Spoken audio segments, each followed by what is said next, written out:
calibration po ng Tanita 5,000 gram or 5 kilos. Kailangan may sa 5 kilos po i-divide nyo po ng 4. Halimbawa po ito po ang example.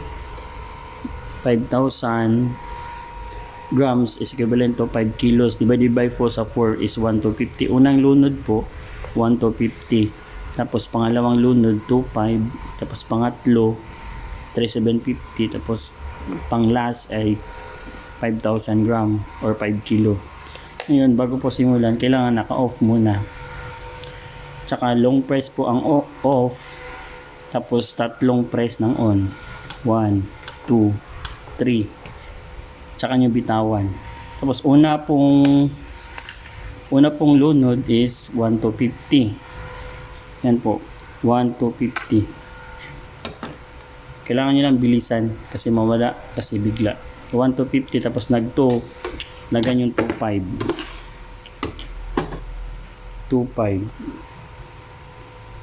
tapos 3,750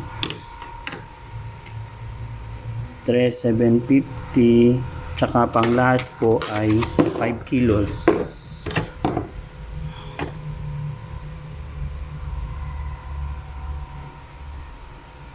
Tsaka hintayin nyo lang po siya na mag 888 tsaka 0 tapos